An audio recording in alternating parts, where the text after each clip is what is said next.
This is the moment we've all been waiting for. It's time! Presenting the champion of the world, Bill Wham Bam Benamino! Yo, yo, yo, it's your boy, Bill, a.k.a. Wham Bam Benamino, and it's Wham Bam Wednesday, and we're here with a new episode today. Remember, this is the show with regular, ordinary people. They're doing extraordinary things. And today, man, we got a couple guests that are just that, man. They fit the bill. And they're just regular guys who ended up coming up with an idea and a dream of theirs that they built bigger than life. And it's called Monster Customs. And you know what? These two guys are coming in today, and they're going to talk to us about what it was like having nothing, coming from nothing, and turning it into a multi-million-dollar business and stuff. So if you're at home wondering if you could do something like that without an education, college degree, you certainly can. So, but first, remember, as always, please subscribe to our channel. Hit that subscribe button, okay? It doesn't cost anything. That's all we ask. Subscribe and pass it along to other friends. And there's a little bell in the bottom right-hand corner. Make sure you click that. That's going to give you the alert. So whenever we have anything new, you won't miss it. So we're excited here today and stuff, and I think they're coming in right now. Oh, they're here. What's up, boys? How are you today, man? I got Terry to my right and Jim Florek to the left. Owners of Monster Customs. Welcome, guys. How are you today? Great, man. Doing well. Thanks for having us, bud. Absolutely. Now, some fun facts real quick about Jim. I'm going to start with Jim Florek, okay? He is from Buffalo, New York, okay? He was born and raised in Buffalo, kind of on the suburb side, a little bit rough area up there in Buffalo. I've been there myself. I know a lot about New York and stuff. Ended up moving down here. We're going to talk about his journey and stuff. When we got Terry Dobbs, who actually is bred here in Georgia, up in Cobb County and stuff. So we're going to talk a little about their journey, how they met each other, and what happened. We're going to start with Jim first, man. Buffalo, New York. Yeah. I know why you left there. That's cold. Man, the weather was crazy there. It's a great sports town. We bleed football and hockey. Yeah. But just opportunities-wise, man, you've got to claw your way to the top in that city to get anywhere. And so a lot of struggles there. A lot of backstory there, but man, I had an opportunity to come to Atlanta, and how long ago was that now, Jim? 1997. 1997. Got out of the corporate world and got offered a position with a friend to go work at his stereo shop, and subsequently 3 weeks later, he's like, "Hey, what do you think about moving to Atlanta?" And I'm like, I just left my corporate gig. We just got started, and you want to pack up and leave? So yeah, that was the beginning of what started my journey to get to Georgia, and it's been a great ride. A lot of bumps and bruises, but man, what a great ride it's been all in all. That's good. Now, being from Buffalo and stuff, and big shout out to the Buffalo Bills out there, man. They had a couple of really good years. And yes. Wow, all the action with DeMar Hamlin going on and stuff. Crazy, I mean, just crazy. Crazy stuff and everything. Oh, yeah. Do you get to go home much and stuff? Usually about once a year, I try to go back and visit. I still got a brother and sister. My oldest daughter is there doing well. She's amazing. So I try to get back once a year. Of course, in the summertime, I don't dare go in the wintertime. The last few years, I tried to go in the wintertime. I got stranded, snowstorms and crazy. Imagine that. Imagine that. So I don't try to travel up there in the wintertime. But, yeah, it's nice to go back for a couple of days, see old friends, see a little bit of family that I've got there, and well, now remember, you were in a low-income area up there, right? Big Buffalo. time. It's not. Yeah, Lower East Side of Buffalo is not pretty. Like the street that I grew up on now, all the houses are pretty much boarded up. They're dealing drugs out of them. The house I grew up, in my grandmother's house is still there, but it's got bars on the windows, so nobody can break into the house. It's insane. It was definitely an eye-opening experience. Of course, none of it was like that growing up. It was a better neighborhood. It's worse now, but it was still an area of low income. And luckily I found my way out and got myself up and dusted myself off and made some good things happen. Great. And now, Terry, you're born and raised here in Georgia, a Georgia boy. Unfortunately.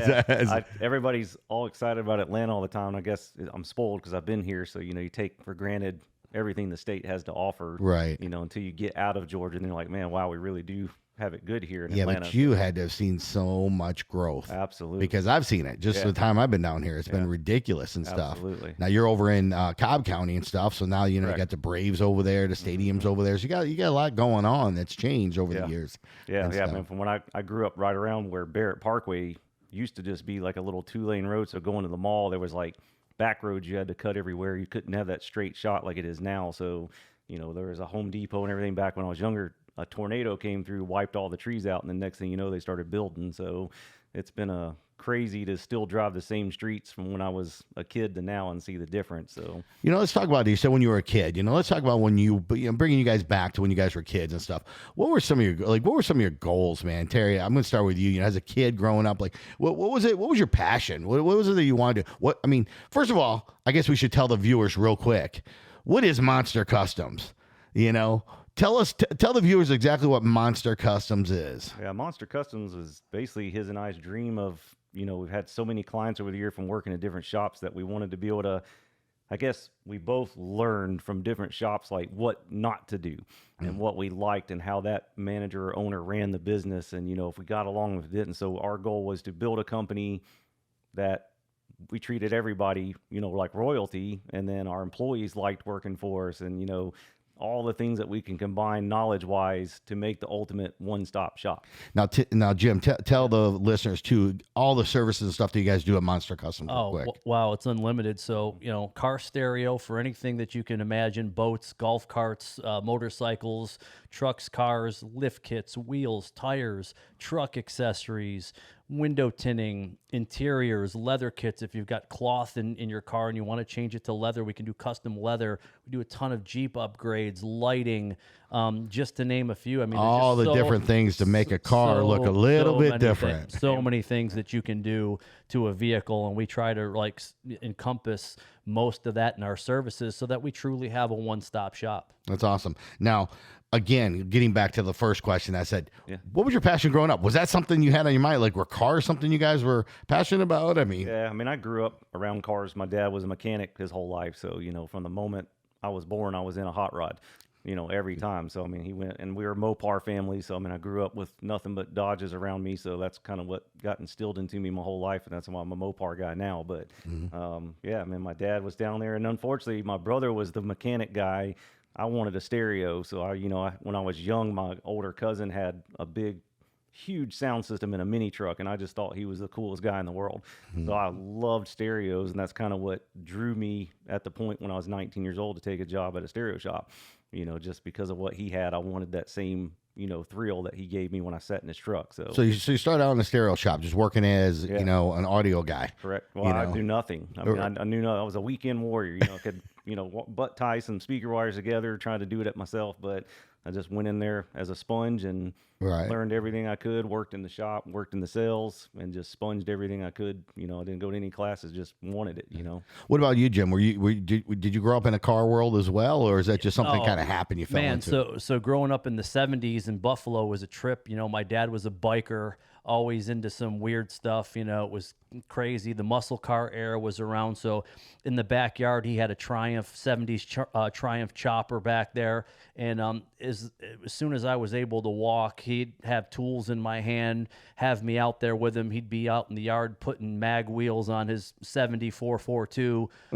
You know, so I grew up in an era where it was just like kind of magical in the 70s. All this stuff was going on with motors and horsepower and bikers and cool stuff. And so I was like enthralled with all this stuff. And so, you know, the minute I started wrenching on stuff and I got older, I started taking my bikes apart in the garage and started destroying my toys, trying to figure out how they worked. And they'd get so pissed at me. Like, you know, whenever they could afford to buy me something, I would destroy it and take it apart because I wanted to see how it worked. And then, you know, of course, you take it apart, you can't put it back together. That's the learning curve when you're, you know, 9, 10 years old. But I was enthralled with it. And that really started my passion for cars in general. Of course, he was a musician. He's a drummer. You know, and so all this stuff with the musical influences of the 70s that he constantly pounded into my brain with all the stuff that I was around with him, it shaped where I am today and got me like obsessed with cars and music. So now, when you came to Georgia, because you said you had a job opportunity, somebody called you up. Well, what did you come to Georgia for? So a buddy of mine owned a car stereo shop in Lockport, New York, near Niagara Falls. And when I came to work for him as a manager and an installer, I was there a couple weeks. We were moving along, and he's like, "Hey, man, what do you think about going to Atlanta and packing up your house and we pack up the store and go down there." My brother's been down there for years. He's does very well in plumbing. He's like, they fix their cars up year round. We don't have any downtime like in Buffalo in the winter when people store their cars away. We could constantly sell stereos and stuff year round. So I went home and thought about it, and I said, you know what, I'm going to take the chance. The worst that can happen is I tuck my tail between my legs and I come back to Buffalo if it doesn't work out. Right. Well, here we Take are. a chance. I took the chance and it worked, and took the risk, and it was worth it. I went through a lot of ups and downs, a lot of sleepless nights, and being broke for a long time. But all of that stuff, put me on a great path to where I am today. So it was all worth it. It was worth the struggle. Yeah. Now, Terry, obviously you didn't know Jim at the time growing up and stuff. Tell us a little bit how you guys met, man. How did you guys work? Did you guys get in a fight or something in Buckhead? What happened? How did you guys meet each other? Actually, so I went to work for the stereo shop. It was called the Source Car Audio. So it was Andy Haber owned it, and we still deal with him today. He owns a distributorship. Great Big guy. shout out there. Yeah, Give him a little Andy, shout out. Andy's Good. awesome. Yeah, Great guy. Shout out to Andy, man. So I started working for him, and Jim I didn't know who he was. He had just came in and interviewed for a position, and at that time we needed an assistant manager. I was running the store, so I hired him, and then it just kind of went from there. We became great friends, and we saw eye to eye. His hustle was the same as mine as far as running the shop and doing installs, and it just kind of went from there. So you actually got hired by Terry. He was your first boss. He interviewed me with Andy and put me on and got me going there. And man, we just clicked. We had a lot of cool stuff in common between music, cars, and passion for everything in general, and just work ethic. It was just spot on. It couldn't have been a better fit. That's great. Now, you guys are working together now. He's actually working for you and stuff. You're managing stuff. And there's something you said, you know what? I got other dreams. I got other goals. Like, when did you guys realize together that, you know what, hey, let's try to do something here together. Let's start our own thing here. Well, it'd been a minute. I left the Source, I think around in 2001. I was just kind of felt like I was tapped out, and he was in the same position, but he took my place over, and I went to work for another shop, and I learned how to do air ride suspension and like paint and body. It was just out of my realm, so it was kind of like I want to do something different. I know stereos. I've got that down. Let's learn this. And, he stayed over at the Source for a minute. And then after that job, I actually opened a stereo shop. Won't bring the name up, but we worked there. I had that going. And then he actually came to work for me there, which was cool. And it was up and down. It wasn't killing it. It was doing well. So it wasn't enough to kind of keep him surviving where it needed to be. So he had to leave at some point. So let's talk about that, Jim. So you're in a situation now where financially it might not be the best scenario for you, but it's your buddy now, right? You guys got a relationship, so you're working for him, trying to help him out. What was that like, having to be like, hey man, it's time, I got to kind of depart, I can't really afford to be here? Yeah, it sucked because you have a lifelong, or what you feel is a lifelong friendship with a person that you're trying to help support his business and do stuff. And I had kind of gotten tapped out in the car industry. I was burned out. I was doing a lot of installations and trying to bring business in and stuff. And I just got burned out, and that was right around in 06, 07. And I was just burned out, and I wanted to try something new. I thought to myself, hey, maybe I just need to try real estate and give this a break for a second. And I'd saved a couple of dollars up, where I could survive for a little bit. And then I started going into the real estate school thing, and of course, little did I know what was coming down the road in 08 with the whole market crash and everything. So that kind of it wasn't good. It wasn't good. There was none of that around at all. None at all. No. And that's when the second phase of broke really came into play, because I went back to work with Andy at the Source at the time because things were so bad, nobody was hiring, and he knew what I was capable of and had the spot for me to put me back on to make a paycheck in the meantime, and so it drew me back into the car world. I think that's something right now that, listeners out there need to hear and understand too. Never burn them bridges. No.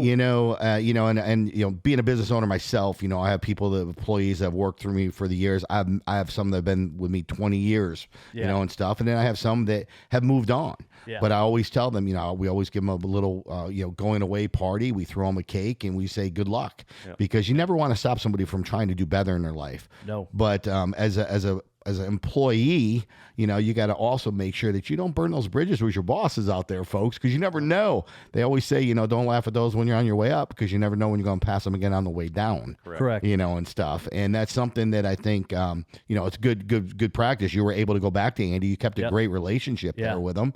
And he took you back. Yeah. And I mean, we're going to fast forward where you are today. It's just, it's you got millions and millions now that you've done in business. So you didn't know that at the time, though. No. And stuff. You don't know what lies ahead. So and even till today, you stay humble, because you don't know what the future is going to throw at your way curveball wise. So the biggest thing is to just go through life, be humble, don't burn bridges, because you don't know what the future is going to throw at you. That's right.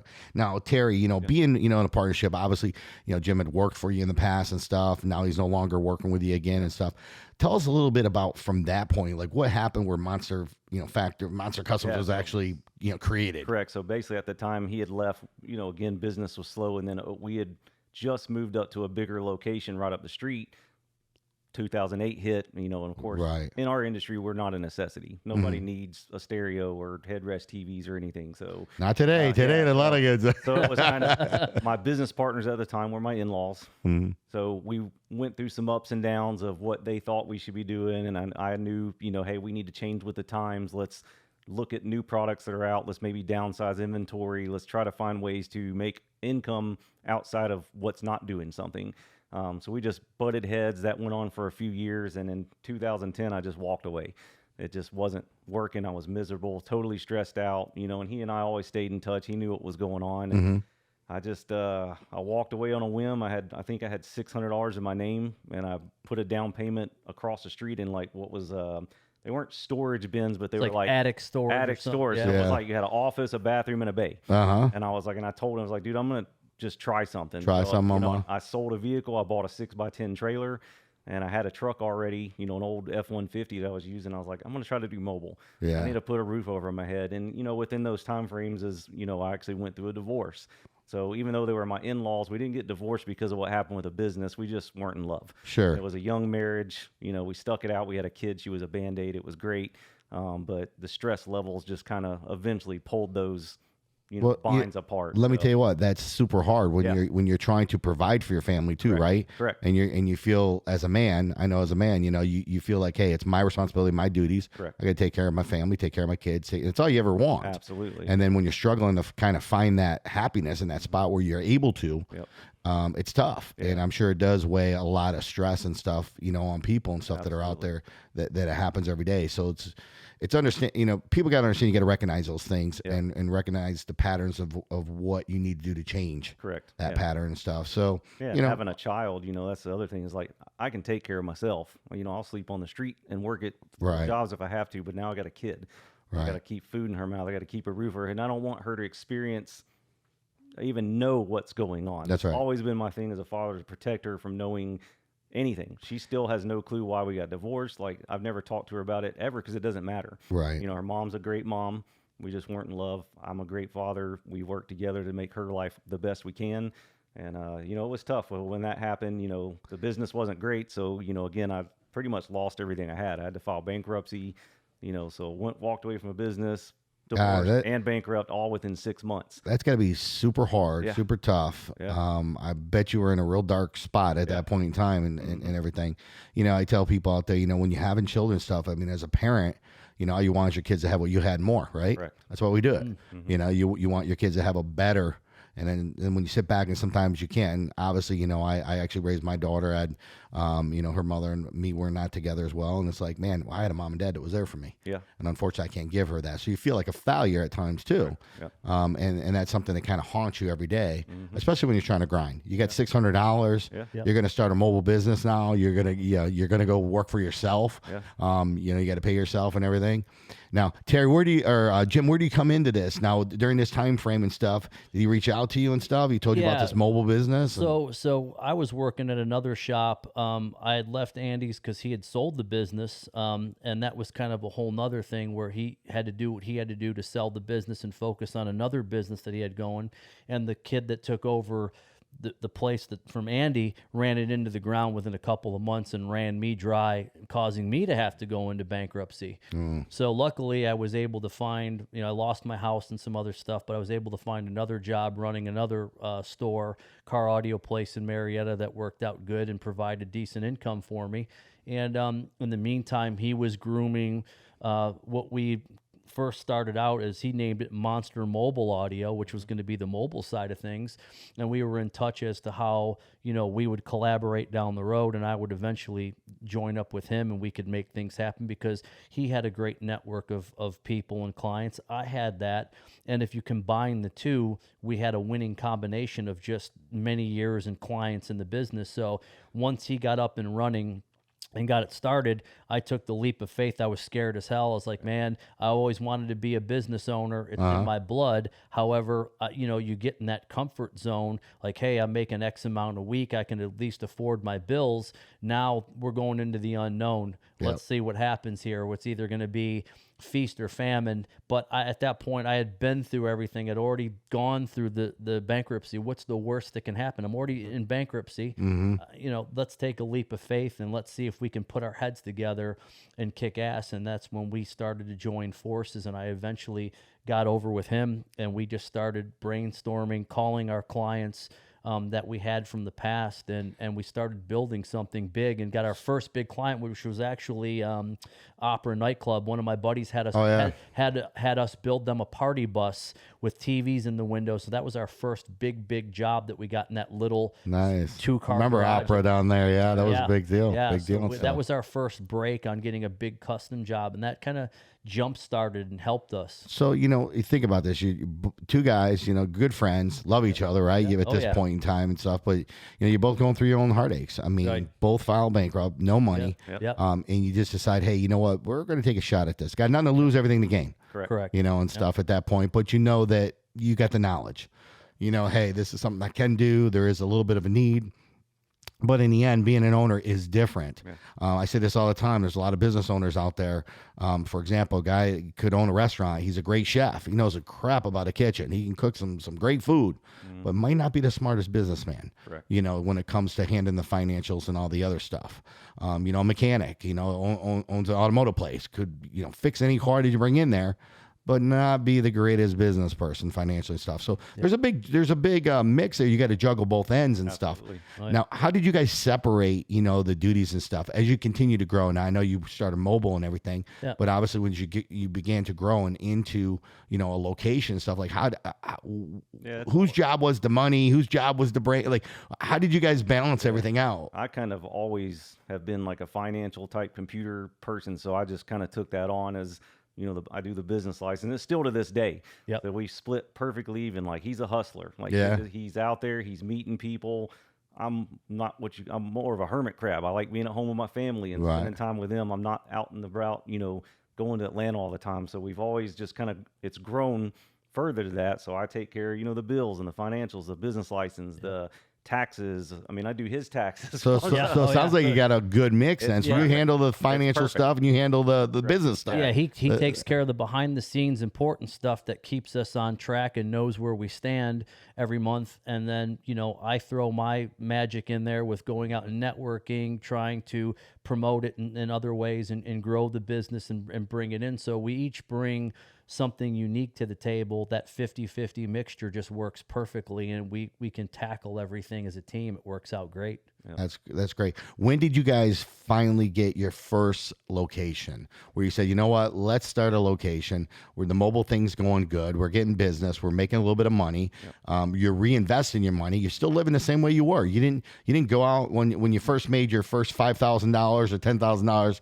You didn't go out and buy a new car. You didn't go out and buy a watch. You didn't go out and buy some jewelry. Nope. You guys reinvested it back into the business and stuff. What was that like? Yeah, so and that grind. we got to a point with after Opera that we had more and more of our clients were finding us and saying, hey, we want you to do our car winter. So it was like we never went mobile anymore. We didn't have time. Right. We were always at the shop. So when we were building that van and the bus out behind the shop, we couldn't even fit it in the bay. We literally had a roll-out table saw. We're cutting wood in the parking lot. I mean, it was crazy. And then it just got to a point where obviously that wasn't enough room anymore. So we sold the trailer, took the money from that, put a deposit on a little 3,200 square foot shop. I say little now, but back then it was like Right. amazing. Oh, yeah. That's big. Yeah. And we had our interior guy we've done business with. He was like, I need a spot. So he split it with us and we moved in together. And it was off Shallowford Road in this little industrial park.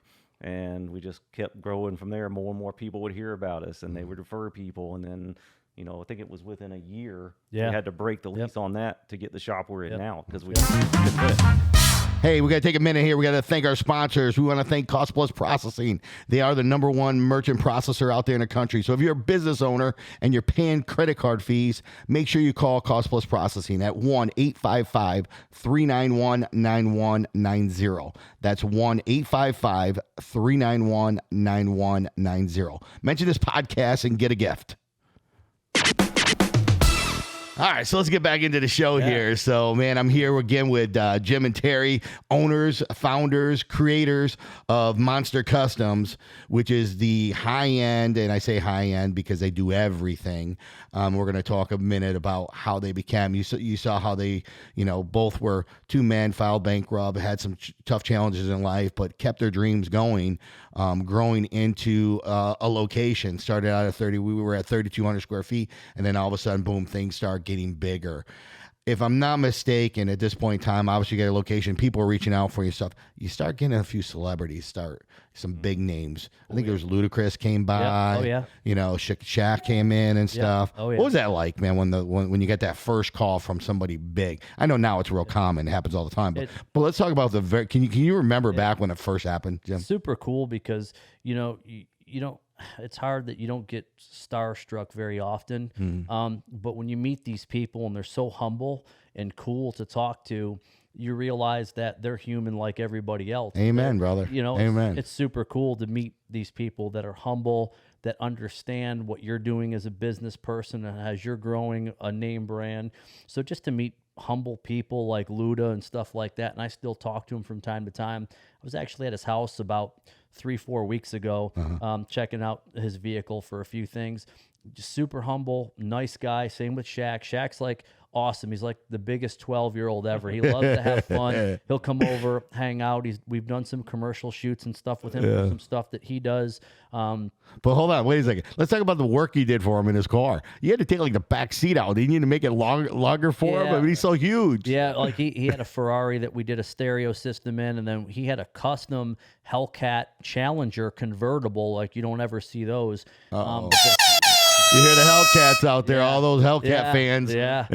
So we did a big stereo system in that car for him, all kicker equipment and cool stuff. And man, he's got to sit literally in the back seat of that 2-seater because he's so big. It's hilarious. He left a pair of his shoes in the trunk, and people were just blown away when you see how big a pair of his shoes are. Just like, wow, that's insane. For me, my starstruck is soccer. Obviously, I've played my whole life. So Joseph Martinez, which was our superstar in Atlanta. He pops in the shop one day, and I see the tattoo, and I'm like, he's getting his windows tinted. I didn't know he was coming. So I'm putting a wheel on a car, and I'm like, nah, that's not Joseph. Just whatever. And then a few minutes later, he gets closer, and I'm like, holy cow. So I finally get to meet him. Well, he couldn't really speak a lot of English then, so we could communicate a little bit, but Nelson had to translate it. And then about a year went by, and we stayed in touch, and then he and I exchanged phone numbers. He could talk with me a little more, but he was at the thing talking about that shoe, and he took Shaq's shoe out.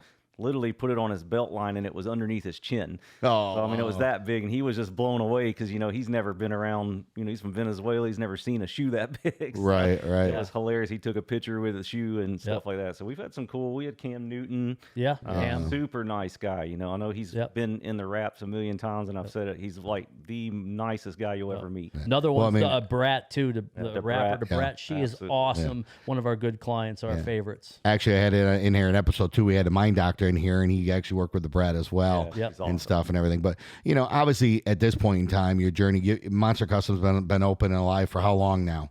2010. 2010. So you know, you're going on 13 years, be 14-year anniversary and Yes. stuff. Talk about the size of your location and stuff. I know it's pretty big, but I also know when I show up, you know, you got a ton of cars outside too. Yeah, So not only is the shop full go, I mean, it's full go in there. Like you got people in there, they're working on putting in new leather seats, they're customizing the stitching, you know, you're putting in radios and speakers, people are doing PPF, like, you know, now there's so much more. They're wrapping cars constantly and stuff, like, you know, wheels and tires. I mean, it's a one-stop shop over there and stuff. I mean, you got a factory for sure going on over there and have done a tremendous job. That's got to be kind of cool when you wake up in the morning, you walk in there and you see, you know, the operation and say, wow, this started in a little bitty, you know, a storage unit basically, right? Yeah. And stuff with $600. Oh, yeah. Yeah, well, I think our first, I guess it was 2012. Yep. We had Rides Magazine approach us, you know, because they had heard about us through a Lamborghini we had built, and they did a photo shoot for it, and the customer was like, "Yeah, Monster Customs did my stereo," and they're like, "Who's Monster Customs?" So they came and saw us, and then like they geared us to do a full photo shoot of our shop. So he and I spent time hanging banners and you know, doing everything we could to make it look so impressive. And it was the night before the shoot. He and I were standing there. We were just like at the door. Literally, we were both in tears because it was like, That's awesome. holy cow, dude! Like, look at this. I mean, it's a 10,000, almost 11,000 square foot shop. You know, Right. and we're looking out there, and there's all these high-end cars that we've built over the years, and from donks to Lamborghinis to muscle cars, and they're all sitting in the shop, and we're getting shot for a, you know, magazine the next day. So it was definitely check and kind of like, wow, you know, We've done something. Yeah. We've done something that right. defining moment where you're like, man, we've actually gotten to a certain position where it's working. This is paying off finally. Right. That's awesome. I mean, you know, obviously at this point in stage, now you have the reverse factor. Before it was, I don't have enough business. I got to go out there and hustle and get the people. Now they're finding you everywhere. I mean, you got celebrities. You got some poor people. People are flying their car. I mean, they're hauling their cars into you guys to do work on it and stuff. They're out of state and everything else. Like you guys created a name and a brand that's not just here in Georgia, but it's nationwide. Yeah. How do you handle that? I mean, it's got to be kind of hard sometimes when you got to tell somebody it may be a month, it may be 2 weeks, it may be what is that like, and what is it like getting enough people working there as well that you can count on that can, you know, do, because I know your quality is high end, and I know that you guys don't mess around, because if something ain't done right, you're going to fix it. Correct. You know, and stuff. But what is it like trying to get help and get good help and stuff, and what has that been challenging to you? Jeez, that's tough because there's really a shortage of good people out there that have the passion to work on cars. You're not seeing it as much anymore. The newer generations coming up are into cars, yet they don't really want to get out and learn how to work on them. It's like it's becoming a lost art form. So for us to find good technicians, installers, we're very picky, and we want to make sure that someone that's working on your car has at least 10 to 15 years experience. Our guys are all old school guys that take pride and they have passion in what they do. So that's a tough thing in itself. So there's always that daily struggle to make sure we've got enough people to handle the workload. You know, you never truly in business, in my opinion, make it as far as never worrying. You're always on a daily grind, a daily hustle to, hey, what's coming in today? Do we have enough installers for this today? Are we going to next week be to the point where I've got to find new talent? And how do we do that? Do we got to bring them in from another state, which is generally the case, and relocate people? So it's tough when you have a business that's got a great name and you have to back it up by finding the talent when there's not much out there. It's the supply and demand rule for that thing. If you Now, let me ask you something. There's somebody out there. There's a young kid. He wants to get involved. He's into cars. He's into tent. He's into doing things. He wants to learn. Kind of like you did. Yeah. You know, and stuff. Do you guys have a place for people like that? Like, do you guys hire sometimes people like that? Are you always looking, you know, where you guys can train them and teach them and stuff like that? Yeah, we got a kid now, Jacob. He's a buddy of mine, Carlos, owns a car wash. He worked for him, and he just came to me one day. He's like, man, I just love cars. I love working on cars. I want to learn. Okay, let's give him a chance. So we pay him, but I mean, he started out in an entry level position. Hey, look, you got to sweep, because even I did. You got to sweep Absolutely. shop, clean bathrooms, like 100%. run and get parts. But we're going to teach you. And he's over the past year. I mean, he's doing amazing. Like, he can mount and balance wheels and tires now. He helps on suspension lifts. Well, you're giving them an education. Yeah, I mean, a lot of kids don't want to, you know, we talked about this in past episodes. A lot of kids don't want to go to college and stuff. It's not for everybody and stuff. And there's some people that need a skill, and the skill level that you guys you guys can teach for, for kids and stuff. It gives them something they can do for the rest of their lives, and stuff, when they're able to use their hands like that. And stuff. And it's tough because the schools these days they basically teach the kids that college is your only out. Right. And it sucks because, these kids, and technology is so far advanced from when we were doing this. I mean, well, hey, I'm staring at two guys that didn't go to college and, both filed bankruptcy, and now you're multimillionaires. You know what I'm saying? You guys built a hell of a brand. Yeah, but these kids go to high school and it's like college. So they don't ever even think that what we do is an opportunity. And it's like the technology is so advanced with, all the videos and YouTube. So it's like, hey, you want to go to the drag races? And they're like, I can just watch 1,000 videos on YouTube of drag races. Well, I don't want to go anywhere, So, but you know what, and I talked about this too in one of my episodes. It gets really frustrating because these kids will spend so much time scrolling and watching other people's lives. And not focusing on their own. Correct. And it's like, man, if you just went out and did it yourself, you have that information for forever. Yeah. You know what I'm saying? You learn a skill, you learn something that's going to stick with you forever. Yep. I'm not saying you can't learn things online, because you can. You can. And stuff. But a lot of times people are doing it for the fun of it all, right? And stuff. Cars are being huge today. I mean, me having a 17-year-old kid at home, I know cars are a big deal. Everybody at schools, the kids, and I coach a lot of stuff, and everybody's into cars. Yep. What do you guys see? What is the number one car that comes in a lot that the first thing they're going to do? I mean, we're talking brand new cars, right? Yeah. You back in the day, you bought a brand new car and you took it home and you were excited. It came off the showroom floor. You didn't do nothing to it. Yep. Now people are buying brand new cars and bringing them right to you. Yeah, correct. And saying, okay, let's change this, and this. Yeah, I mean, in Atlanta, there's so much population now. So now you buy a Bronco, there's 30 more right down the same highway. So a lot of the new Broncos come to us like with no miles on them, brand new trucks, because they want to lift them and wheels and tires. Something. Oh, I did that. I did that. Yeah, I don't want to look like somebody else's truck. You got to make it look like. Yeah. So a lot of times that's what it is. Hey, what can I do to my truck to black it out or make it look different than the next guy's? Because they're so common. You see the same cars over and over every road. The Chargers and Challengers are so popular. Like, what wheels can I change? And they want to do it immediately because they get that. That's the wow factor for them. It's not just a stock car anymore. Yep. So, Jim, what type of cars do you see when they come in that are rare these days? Because it's really hard now. I mean, inventory's been down since the whole pandemic and everything everybody went through. Parts have been down, a lot of different things. What are some of the hot cars out there? People are like, man, if I could only get my hands on that. Like the new C8 Z06. When you see that Corvette coming around, those are just now starting to hit, but they're in limited quantities. Some of your exotics, like your Ferraris, like your SF90s, stuff like that.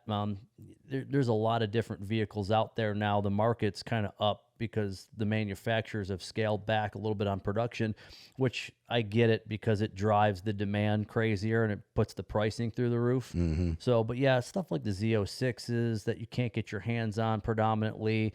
Anything that's like a demon, like your big Hellcat demons, things like that. Now, what do they want? They want the exhaust. They want to make it louder. Yeah. They want to make it sound cool. Yeah, we do exhaust systems. We'll do injectors, pulleys on those, and our buddy Kurt Dusterhoff does all our tuning for us. So he sends me the stuff, and I can tune it right from my phone. Mm-hmm. So my mechanic Nick will take care of the pulley, the injectors, the exhaust, and all the hard parts, and then I can get them there with my phone. And it takes about 2 days, but you kind of drive the car and log stuff on your phone, and then you get out and drive it, and you can tune it. Technology. Now it's not on a dyno tune, but you're gaining an extra 75, 80 horsepower to a car that's already 700 horsepower. So people want that sound. They want that extra get up and go. They want a little edge. They want a little edge. And stuff. And what makes me a little different, a little cooler. Yes. That cooler wow factor. And Absolutely. stuff. And with the Teslas, that's the crazy. Now the Teslas is, it's hard to do a lot to those cars, but the lighting. Yeah. Now the huge craze is there's all these lighting kits that people are making. So now that's like they're doing all this stuff on the interior because that's what's separating them, because everybody's already blacked them out and put wheels on them. But they're such cool cars that we see them all the time. But like, I think you have a Plaid, so when they come out, there's a rush of them. You know, Yeah. everybody wants to do that custom. If you can make that noise, go, that'd be kind of cool with it.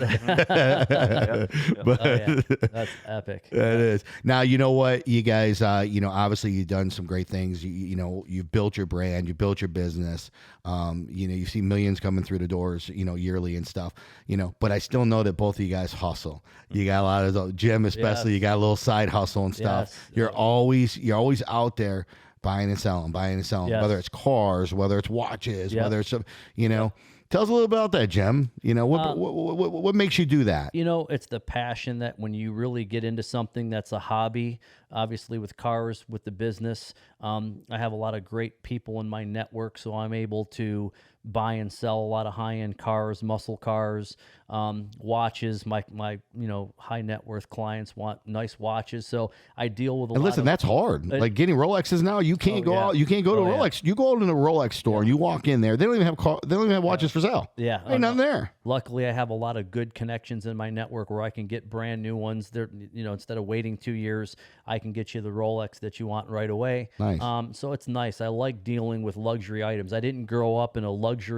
situation. Do you think that's one of the reasons why? It drives me even harder because I want to be able to have some things that I never grew up having. Yeah. When you go through a Christmas where the church has to bring you government cheese and gifts because, the family's not able to afford stuff, it changes you. It puts you in a different mindset. So now every day I wake up with a list of things I want to accomplish and with the side hustle stuff. I mean, Monster is my number one hustle. That's number one on my list. But in my spare time, I'm out there with my clients. They'll call me up to find them a specific car, and I can get them the car that they need, whether it be exotic or classic or whatever it may be. And of course the watches. So I'm always on the grind. I don't know how to not be on the grind. I'm up till 1, 2 in the morning thinking of new ways to perfect my way of doing business and be better than I was the day before. But yeah, the side hustles, I love them, but Monster's my number one priority. So you know what? I just want the listeners to understand that, guess what? You never stop being who you are. Nope. Regardless of what the money brings you, what your business brings, you always try to diversify, have other ways of income coming in and stuff. But I think one of the greatest things about what you do, both of you, is you're giving back. I know you guys both give a lot of money away every year. You do multiple fundraisers and, but you guys have done some great things. Terry, talk a little bit about some of the events that you've done where you've been able to give back to those that you don't forget where you come from. Correct. Yeah. I mean, obviously you got your car shows, anything that's charity for Toys for Tots and stuff like that. We always try to do that. We love sponsoring our clients' kids' teams. They're playing baseball and sports. And, us growing up, when I played soccer, you didn't have this traveling stuff back then. But so that's exciting. We sponsored, the high school teams. And then the biggest thing we've been involved in the last year is Make-A-Wish, which has just been phenomenal. I mean, these are kids that really don't have a long life term ahead of them. And their one wish is for us to customize their car. Right. And it's just absolutely amazing to see their smiles and their parents' smiles and to give these their family this one day of no worries. Yeah. Just something they didn't think they could ever have. It's we've done, I think, 5. We're about to do our 6th one in a year. Yeah. And it's great. That's awesome. Just absolutely amazing. Yeah, I do a lot with Make-A-Wish too. There's so many kids out there and stuff that you don't even realize that are going through stuff. Yes. And listen, if you're listening out there, and you're going through something, we get it. We understand, right? And stuff. And just because you might not be in a point of your life where it's going the way you want it to go, you know what's around the corner. Yep. Yeah. Just keep getting up, keep hustling, and keep working and keep moving. Keep your head up always. Yeah. So listen, tell the listeners real quick, Jim, where can they find you? How do they find Monster Customs and how do they get a hold of you? If you're just looking online, it's monstercustomsatlanta.com. We're in Marietta, 483 Commerce Park Drive.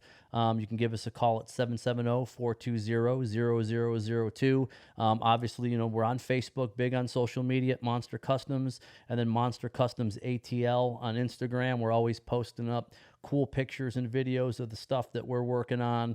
We try to do walkthroughs in the shop to show you the cool stuff going on. So we're very easily accessible, and we invite anybody to come down. We'd be happy to give you a tour of the shop and show you around a little bit of what we do.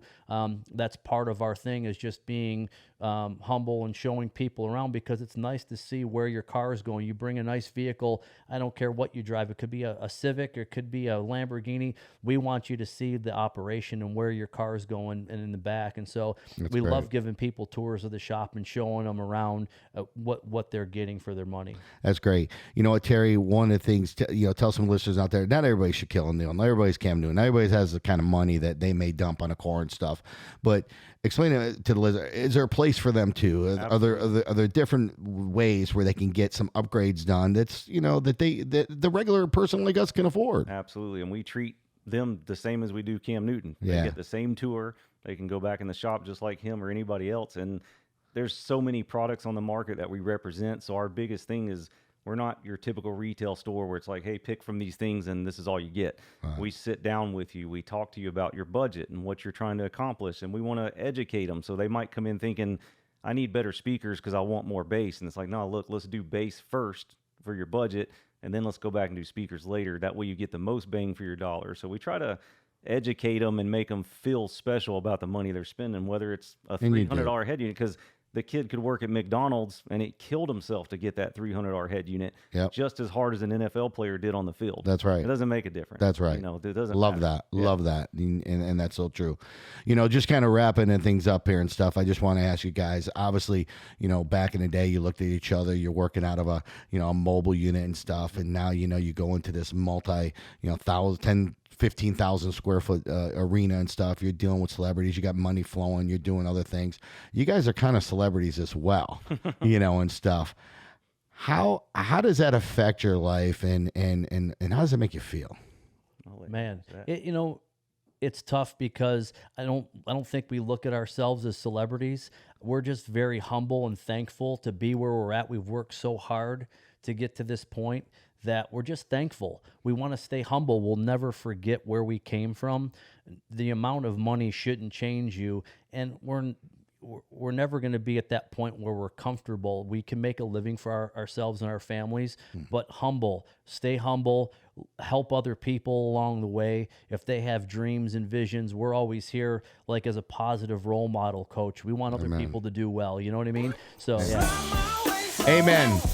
Listen, first of all, thank you so much for being here. Folks, as you can see, as I told you, you got to go visit Monster Customs. It's an unbelievable experience. Go there. They treat their customers.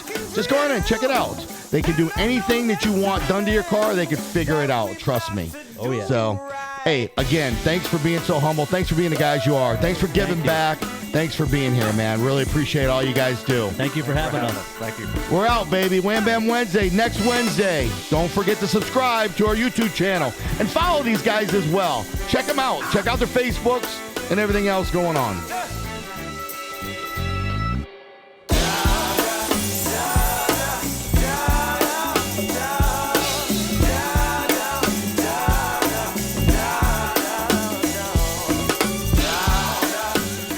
This podcast was brought to you by Cost Plus Processing, the leader in merchant processing. Call them at 1-855-391-9190 and find out why they are the future of merchant services.